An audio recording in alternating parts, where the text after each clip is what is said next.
लोकसभा चुनाव के नज़दीक आते ही प्रत्याशियों के दिलों की धड़कनें तेज हो चुकी हैं, क्योंकि आज 26 अप्रैल दूसरे चरण के चुनाव की शुरुआत है। आज दूसरे चरण में 13 राज्यों केंद्र शासित प्रदेशों में चुनाव होंगे 88 सीटों पर। हमारे साथ युवा साथी मौजूद है, युवा सोच और युवा जोश के साथ। नमस्कार, आप देख रहे हैं यान टीवी। मैं आपके साथ आनंद तिवारी। इस बार दूसरे चरण में चुनाव में क्या होंगे चुनावी मुद्दे? क्या राष्ट्रवाद एक बड़ा मुद्दा बनेगा, या महंगाई होगी, या फिर होगा बेरोजगारी? बेरोजगारी को लेकर युवाओं के मन में क्या है, लोगों के मन में क्या विचार है? जिस तरह से बेरोजगारी दिन पे दिन बढ़ती जा रही है, महंगाई बढ़ती जा रही है आज के समय में, या फिर होगा राष्ट्रवाद एक सबसे बड़ा मुद्दा? इन्हीं सबको जानने के लिए हमारे साथ उपस्थित हैं युवा साथी। उनसे जानेंगे क्या कुछ चल रहा है दूसरे चरण में, किसकी बनेगी सरकार, या फिर किसके से सजेगा ताज। इस सब चीजों को लेकर हमारे साथ मौजूद है युवा साथी। तो सबसे पहले हम चलते हैं, आप कहाँ से हैं? उत्तर प्रदेश। तो उत्तर प्रदेश की क्या स्थिति अभी वर्तमान में बात करें तो उत्तर प्रदेश की क्या स्थिति दूसरे चरण में? देखा जाए तो चुनावी क्षेत्र और जनसंख्या में यूपी सबसे बड़ा है। 80 सीट वो पूरी कंटेन करता है। लोकसभा में सबसे ज़्यादा सीट वहीं से आती हैं। अगर मैं आपको पिछली बार की बात बताऊं तो पिछली बार यूपी में 59.21% पे वोट दिया गया था। बीजेपी ने पूरी 62 सीट कलेक्ट की थी। एनडीए के साथ उसकी 64 सीटें बनी थी। और आज जो है वो 8 सीटों पर लड़ रहा है चुनाव, जैसे अमराला, मेरठ, बागपत, मथुरा और अलीगढ़, गौतम बुद्ध नगर, गाजियाबाद। अगर इनके कौन कौन लड़ रहे हैं मैं इसका बता दूं आपको तो कन्वर सिंह तंवर ये बीजेपी से लड़ रहे हैं। इनके अपोजिशन में दनिश अली लड़ रहे हैं आईएनसी से, और मुजाद हुसैन कुमार लड़ रहे हैं बीजेपी से। मेरठ से अरुण गोविल लड़ रहे हैं जो कि बीजेपी के हैं। इनके अपोजिशन में सुनीता वर्मा लड़ रही है। बागपत से राजकुमार संगवानी लड़ रहे हैं जो मैं ये थोड़ा सा रोकना चाहूंगा, आपको ये जानना चाहता हूँ जो उत्तर प्रदेश की 8 सीटों पे जो चुनाव, इन 4 सीटों पर क्या चुनावी समीकरण बनना है? क्या हिंदू मुस्लिम को लेकर एक समीकरण बनना? जिस तरह से पिछले फर्स्ट चरण की बात करें तो इंडिया अलायंस हावी रहा कहीं ना कहीं बीजेपी पर। इस दूसरे चरण में क्या इंडिया अलायंस फिर से हावी हो रहा है, या भारतीय जनता पार्टी लीड ले रही दूसरे चरण के चुनाव में? हो सकता है हावी, क्योंकि लोगों की अपनी अपनी सोच है, अपनी समझ है, उस हिसाब से वो वोट देने के लिए जाएंगे। हावी होने का क्या कारण है? क्या पता उनके लिए सरकार ने उस वे में काम ना किया हो जिनके लिए वो बोल रहे हैं। महंगाई एक बड़ा मुद्दा साबित हो रहा है इस लोकसभा चुनाव 2024 में। जी जरूर होगा महंगाई, क्योंकि बेसिक नीड्स जो होती है लोग वो लेने के लिए बहुत बार सोचते हैं जो उनको मिलनी चाहिए फुलफिल। बहुत बहुत धन्यवाद, आपने इतनी अहम जानकारी दी। अब हम चलते हैं महाराष्ट्र को, चूंकि महाराष्ट्र में भी कुछ अगर बात करें तो त्रिकोणीय मुकाबला कहीं कहीं देखने को मिल रहा है, और कहीं कहीं दो गुट शिंदे, कहीं ना कहीं उद्धव गुट और शिंदे गुट आमने सामने कहीं कहीं सीटों पर। तो उसको लेकर क्या है महाराष्ट्र का सियासी हालचाल, उसको जानने के लिए हमारे साथ मौजूद दर्पण कुमारी, क्योंकि दर्पण लगातार महाराष्ट्र की राजनीतिक खबरों पर लगातार नजरें बनाए हुए। उनसे जानेंगे क्या कुछ चल रहा है महाराष्ट्र में। महाराष्ट्र की बात करें तो महाराष्ट्र में कुल लोकसभा की 48 सीटें, जिसमें पहले चरण में 5 सीटों पर चुनाव लड़ा गया था। वहीं आज दूसरे चरण की बात करें तो दूसरे चरण में महाराष्ट्र में आज 8 सीटों पर चुनाव लड़ा जाएगा, जिसमें मैं आपको नाम बता देती हूँ। जिसमें अकोला, अमरावती, नंदेड़, हिंगोली, वाड्रा, जामतनी, वाशिम, परभानी और बांदुला शामिल है। और इसमें अगर मैं बात करूँ तो आज महाराष्ट्र में अमरावती और बुंडाला में कई जगहों पे बारिश हो रही है, जिससे वोटिंग की प्रक्रिया थोड़ी स्लो हो गई है। जैसा कि इस बार देखा है, इस बार के लोकसभा चुनाव में कहीं ना कहीं मतदान प्रतिशत है जो पिछली बार की तुलना में काफी कम। इसके पीछे का क्या कारण? जी इसके पीछे का तो कुछ भी कारण हो सकता है कि लोग वोट देने नहीं आ पा रहे हैं किसी भी वजह से, पर मेरा मानना है कि उन्हें आना चाहिए, क्योंकि वोट देना उनका नागरिक अधिकार है। मैं ये जानना चाह रहा हूँ जैसे कि वोट ना देने के पीछे का कारण कहीं ना कहीं बेरोजगारी है, महंगाई है, इसको लेकर क्या है जनता के बीच आप लगातार बनी रही जनता के बीच, लोगों से आपने जानने की कोशिश की है, तो इसको लेकर जनता क्या कह रही है? जी बेरोजगारी हो सकता है, क्योंकि अगर उन्हें महाराष्ट्र में काम नहीं मिल रहा है तो वो किसी और स्टेट में चले गए होंगे काम करने के लिए, जिस वजह से उसे आज चुनाव मतदान वाले दिन आने में दिक्कत आ रही होगी, इस वजह से वो नहीं आए होंगे। जिस तरह से शिवसेना 2 गुटों में बट गया हाल ही में, जैसे चाहे वो शिंदे गुट हो या फिर उद्धव गुट हो, ये दोनों ही 4 सीटों पे आमने सामने की टक्कर, इस पर क्या मुकाबला चल रहा है, इसको लेकर क्या? पिछली बार की बात करें तो 2019 में एनडीए और शिवसेना ने गठबंधन कर लिया था, जिसमें बीजेपी की सरकार बनी थी, एनडीए की सरकार बनी थी। तो इस बार देखते हैं क्या होता है। आमना सामना टक्कर तो हर पार्टी में हो ही रही है। धन्यवाद। अभी आपसे फिर जुड़ते हैं। जैसा कि आप जानते हैं, दर्पण कुमारी ने बताया कि जिस तरह से महाराष्ट्र की जो सियासी है वहाँ पर कहीं ना कहीं 2024 में हमें देखने को मिल रहा है कि बेरोजगारी, महंगाई हो या फिर वो राष्ट्रवाद, इन सबको लेकर भारत की जनता क्या चाहती है, इन सभी चीज़ों को जानने के हमारे साथ स्नेहिल मौजूद है। चूंकि स्नेहिल बिहार से आती हैं और बिहार की चुनावी में लगातार नजरें बनाए हुए, इनसे जानने की कोशिश करेंगे क्या कुछ चल रहा है बिहार के चुनाव में। जी आनंद, मैं आपको बता दूं, आज दूसरे चरण का चुनाव है और 5 कंस्टिट्यूएंसी में बिहार में चुनाव आज लड़े जाएंगे, जिसमें बांका, किशनगंज, पूर्णिया, भागलपुर और कटिहार है। अगर मैं आपको इनके कैंडिडेट्स के नाम बता दूं तो बांका से जयप्रकाश यादव, जो कि बहुत मंझे हुए खिलाड़ी हैं, ये आईएनसी से खड़े हो रहे हैं और इनके साथ इनके अपोजिशन में पुतुल देवी हैं। किशनगंज से मुजाहिद आलम एनडीए से खड़े हो रहे हैं और उनके अपोजिशन में मोहम्मद जावेद, जो इंडिया अलायंस से हैं। किशनगंज पिछले भी कॉन्स्टिट्यूएंसी की, अगर पिछले इलेक्शन की बात की जाए तो किशनगंज ही एक ऐसी कॉन्स्टिट्यूएंसी थी जहां से कांग्रेस जीती थी बिहार में। अभी देखना ये है कि इस बार क्या होता है। मैं पूर्णिया की अगर बात करूँ तो पप्पू यादव वहां से खड़े हो, जो कि एक इंडिपेंडेंट कैंडिडेट हैं और उनके अपोजिशन में खड़ी हैं बीना भारती, जो कि इंडिया अलायंस से हैं। भागलपुर की अगर बात की जाए तो भागलपुर में आज इस कंस्टिट्यूएंसी के चुनाव में बहुत ज़्यादा ही नजरें गड़ी हुई, क्योंकि नेहा शर्मा, जो कि एक बहुत ही बड़ी बॉलीवुड की स्टार है, उनके पिताजी अजीत शर्मा इंडिया अलायंस से खड़े हो रहे हैं और उनके अपोजिशन में अजय कुमार मंडल खड़े हो रहे हैं। कटिहार की अगर बात की जाए तो यहाँ दुलाल चंद्र गोस्वामी एनडीए से खड़े हैं और तारिक अनवर इंडिया अलायंस से खड़े हैं। एक बार जैसा कि आपने बताया, पूर्णिया की सीट से पप्पू यादव लगातार चर्चा का विषय बने रहे बिहार की लोकसभा चुनाव में, क्योंकि पप्पू यादव लगातार कभी तो कांग्रेस में गए, कभी अब इस बार निर्दलीय उम्मीदवार के तौर पर सर, यहाँ पर पप्पू यादव की क्या स्थिति नजर आ रही है आपको पप्पू यादव को लेकर? देखिए, जैसा कि वो पिछले बार कांग्रेस के साथ खड़े थे, पर उनको जीत नहीं हासिल मिली, या हो सकता है कि लोग कांग्रेस को वहाँ सपोर्ट ना कर रहे हों, उनकी पर्सनली ऐसी कोई ओपिनियन ना हो कि वो पप्पू यादव को ना जीतने दें। अभी एज एन इंडिपेंडेंट अगर वो कैंडिडेट खड़े हो रहे हैं तो देखना ये है कि लोग उन्हें कितना पसंद कर रहे हैं और चाह रहे हैं कि वो अपनी आप लगातार बिहार की सियासत में नजरें बनाए हुए, तो आपके हिसाब से, आपने लोगों से बात करी, क्या है प्रमुख मुद्दे इस बार के लोकसभा चुनाव? बेरोजगारी सर, बेरोजगारी तो सबसे बड़ा मुद्दा है चुनाव का।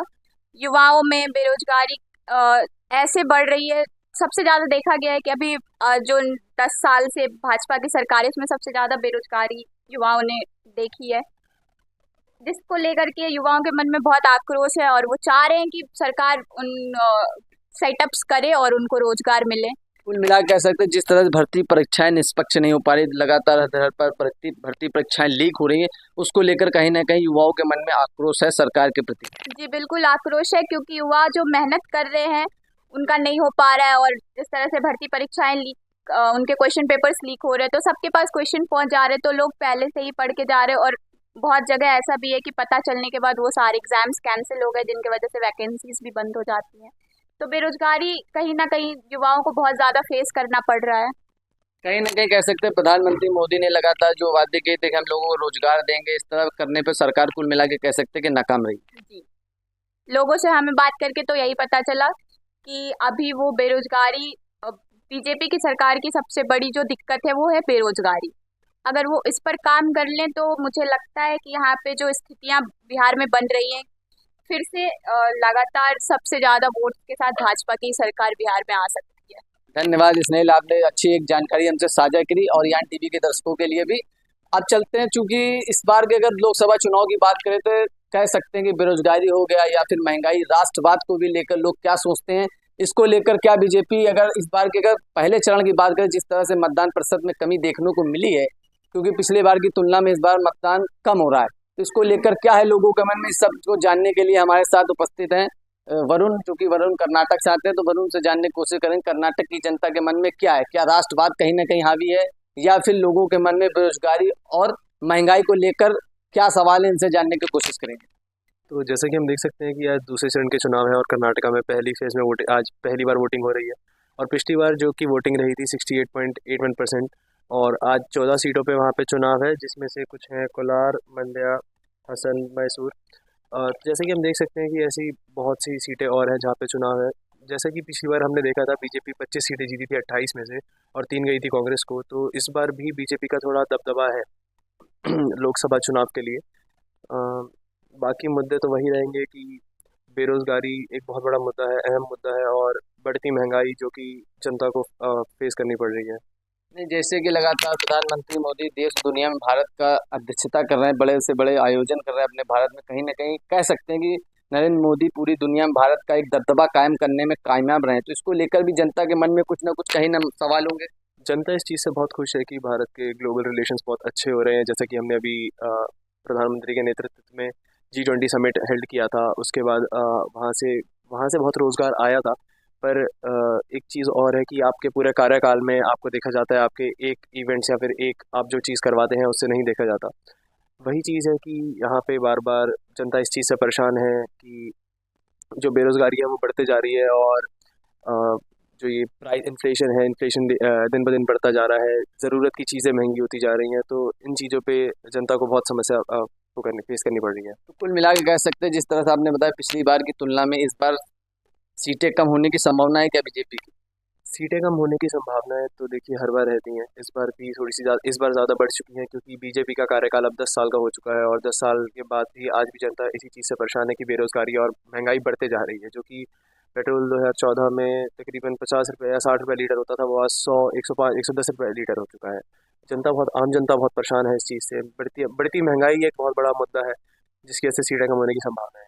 तो कुल मिला के कह सकते हैं इस बार के लोकसभा के चुनाव में जो प्रमुख मुद्दे हैं बेरोजगारी और महंगाई को लेकर लोग ध्यान में रख के वोट डालने की कोशिश कर रहे हैं। जी, लोग इसी चीज़ में ध्यान दे रहे हैं, और जैसे कि इस बार की युवा वोटर्स बहुत ज़्यादा हैं, पहली बार जो मतदान कर रहे हैं, उनका मुद्दा यही होगा कि हमें रोज़गार नहीं मिल रहा, क्योंकि वो बहुत परेशान है इस चीज़ से, और ये रोज़गार अगर नहीं मिलेगा युवा को तो फिर देश कैसे बढ़ेगा, आप खुद बताइए। बिल्कुल सही बात है। हम चलते हैं, चूंकि वंशिका मेरे साथ मध्य प्रदेश से आती हैं और लगातार वंशिका मध्य प्रदेश पर नजरें बनाए हुए हैं इन्होंने लगातार, तो इनसे जानने की कोशिश करते हैं क्या कुछ माहौल है इस समय दूसरे चरण के मतदान में मध्य प्रदेश का।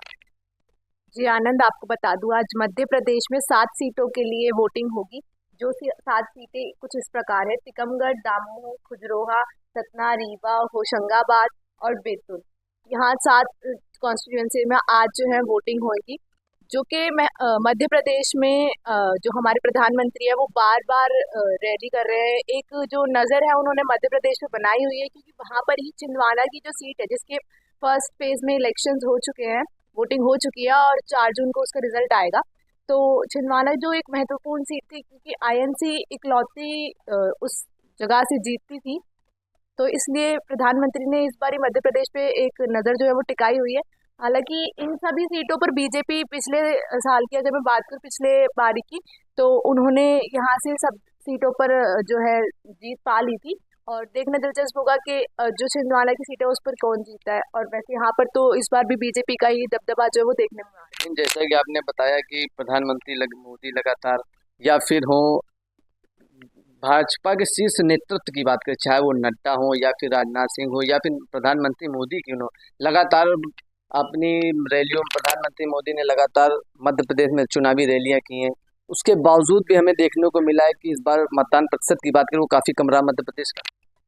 जी देखिए, दोनों ही पार्टियां INC भी और BJP भी दोनों ही अपनी अपनी पूरी कोशिश कर रहे हैं कि वो आए सत्ता में। तो इससे कोई फर्क नहीं पड़ा, मतलब कि प्रधानमंत्री मोदी लगातार रैली करी मध्य प्रदेश में, पूरा शीर्ष नेतृत्व भाजपा का, चाहे नड्डा हो या फिर राजनाथ सिंह रहे, लगातार पूरा जोर लगाने की कोशिश की है कि मध्य प्रदेश किसी न किसी तरह से सीटें बढ़ाने की कोशिश की। तो उसमें क्या स्थिति इस बार की स्थिति की बात करें तो देखिए, बीजेपी पूरी कोशिश कर रही है, बट अगर कोई असर नहीं हो रहा है तो इसका मतलब है कि INC आ सकती है सत्ता में।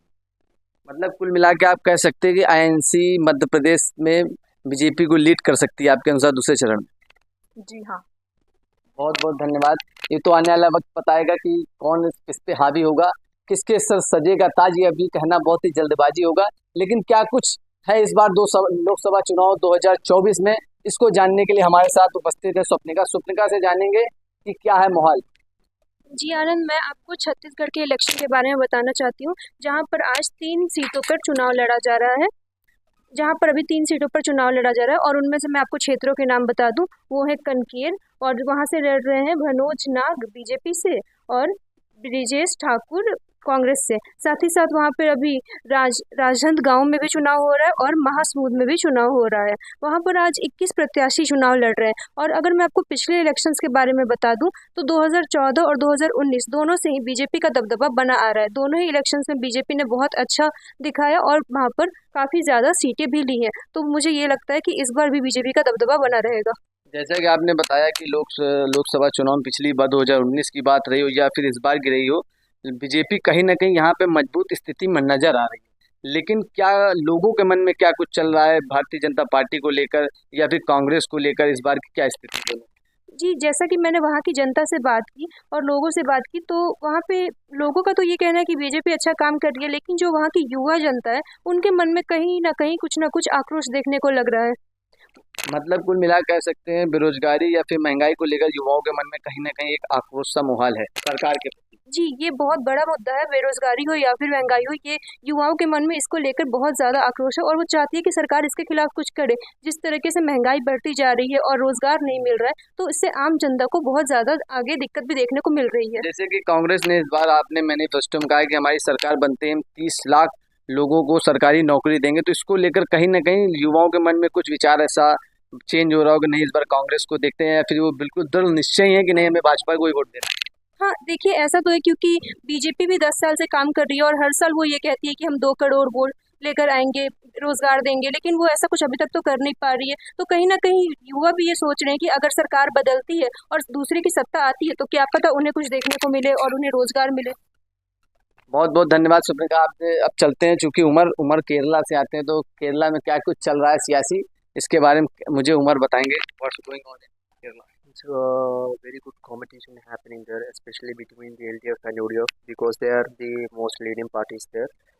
But as we look the BJP situation, they are participating their candidate as a part of NDA alliance because they are a supporting party BDS. Then main competitions are happening in four constituencies, especially in Trivandrum, capital of Kerala, also Vadagara in Thrissur, also in Kollam. There are a little bit chance for the increase in the vote of the BJP because they are trying to open double digit account there because that was carried by Modi on the election campaign time. But they don't have any chance for opening that because there are an emotion, anti-BJP emotion, also the Malayali emotions. Because of that, maybe they can increase their voting percentage. But as we look to between the competition between the LDF and UDF, it's happening very good competition because of there are a emotion against second Pinarayi government, the ruling party LDF. That's a main trump card of the UDF on this election. Also, those kind of typical interchanging between Vadagara and Thrissur. Then it's a good competition. Rahul Gandhi from Wayanad. Yeah. And what's the situation of Rahul Gandhi in Lok Sabha 2022? That's another big thing happening in this election there because there are participating. Rahul Gandhi also participated in the last election. He won the majority vote around 3 lakhs of votes. That was achieved by the UDF in the history of Kerala politics on that time.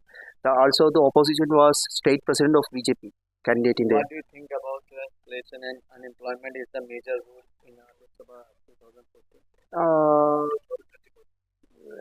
Unemployment situation on the state that doesn't matter there because that's a matter by the government propagandas against some kind of PSC issues.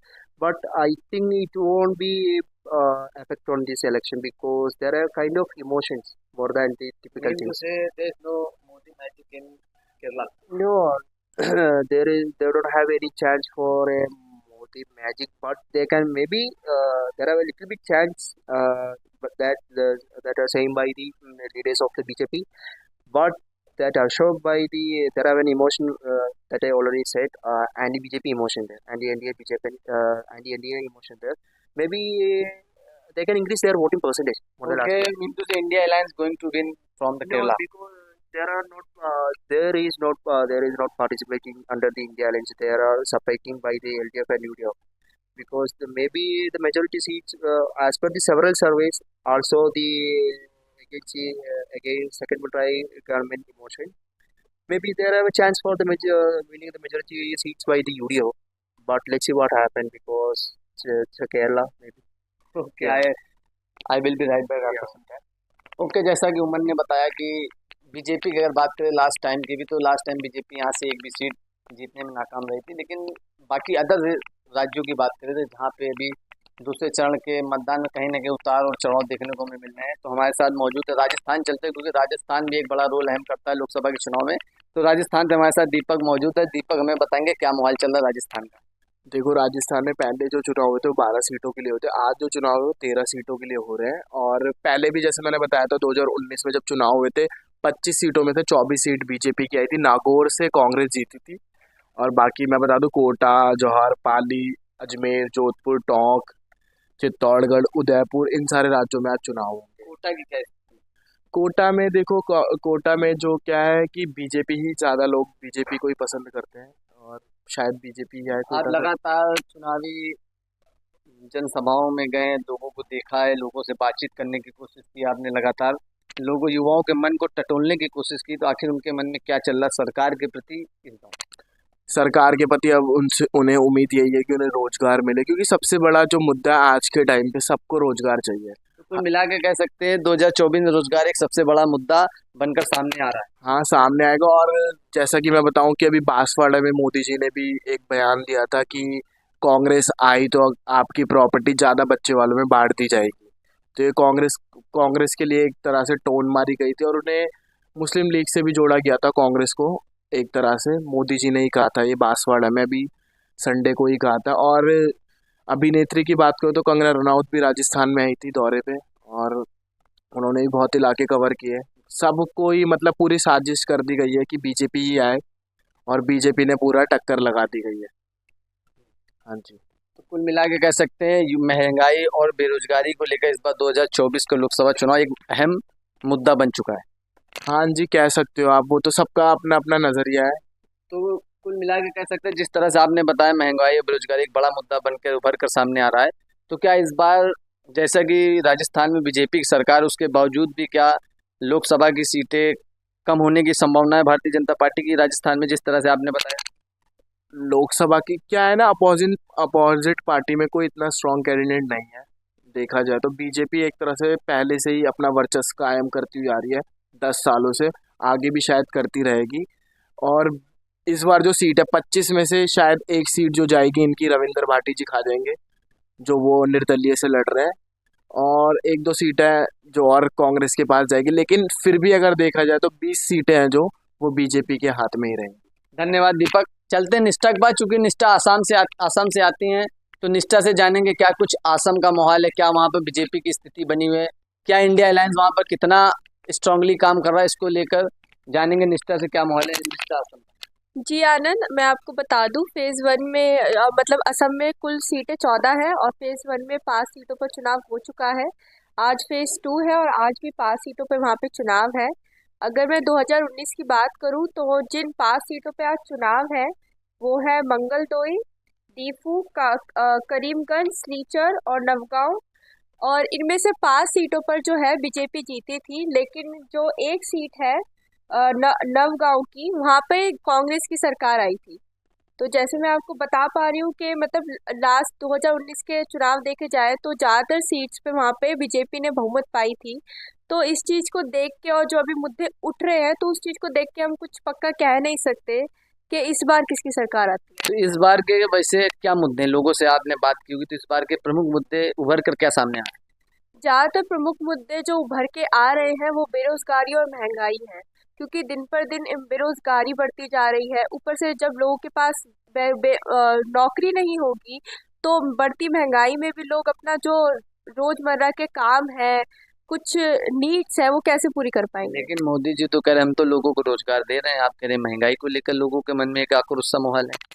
Modi ji उनका 10 साल का कार्यकाल हो चुका है और कहना उनका है वो दे रहे हैं रोजगार, पर कितने हद तक वो लोगों तक पहुंच पा रहा है। कहीं ना कहीं मोदी जी, जैसे हिंदुत्व की बात करें, राम मंदिर बन चुका है, अब हिंदू राष्ट्र बनने वाला है कुछ दिनों में, तो इसको लेकर भी तो कहीं ना कहीं देखिए, मंदिर बन गया, उससे रोजगार तो नहीं मिल जाएगा ना लोगों को। मतलब कुल मिला कह सकते हैं लोगों के मन में रोजगार को लेकर ज्यादा आक्रोश है। हाँ हाँ, सरकार एक तरह से कह सकते हैं कि रोजगार देने में नाकामयाब रही है। जिस तरह से मोदी सरकार लगातार कहती है कि हम लोग युवाओं को रोजगार देंगे, तो इसको लेकर युवाओं के मन में आक्रोश है, क्योंकि रोजगार देने में एक तरह से भारतीय जनता पार्टी नाकाम रही है। हाँ, मंदिर बना दिया है उन्होंने, बहुत सारे काम कर दिए हैं हमारे देश के लिए, उससे जनता खुश है, बहुत ज़्यादा खुश है। लेकिन वहीं दूसरी ओर अगर जनता को रोजगार नहीं मिलेगा तो इवेंट्स का ज़्यादा कुछ फ़ायदा नहीं है जो वो कर रहे हैं।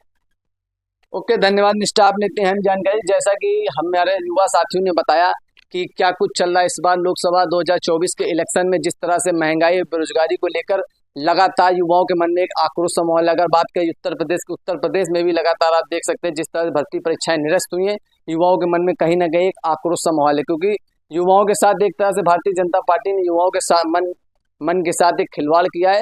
इस तरह देख सकते हैं कि अभी दूसरे चरण में, पहले चरण की यदि बात करें तो पहले चरण के चुनाव में पिछली बार की तुलना में इस बार कम प्रतिशत का मतदान हुआ है, तो इसको लेकर कहीं ना कहीं लोगों के मन में भी एक आक्रोश सा माहौल है। और सरकार के प्रति क्या है, कुछ अभी तो कहना कुछ जल्दबाजी होगा कि किसके सर सजेगा ताज और किसके सर बनेगी सरकार। इस बार 2024 के इलेक्शन में कौन बनेगा, या फिर नरेंद्र मोदी, प्रधानमंत्री नरेंद्र मोदी तीसरी बार बनेंगे प्रधानमंत्री, या फिर इंडिया अलायंस करेगा पलटवार। इसी तरह की तमाम बड़ी खबरों को देखते रहे यान टीवी।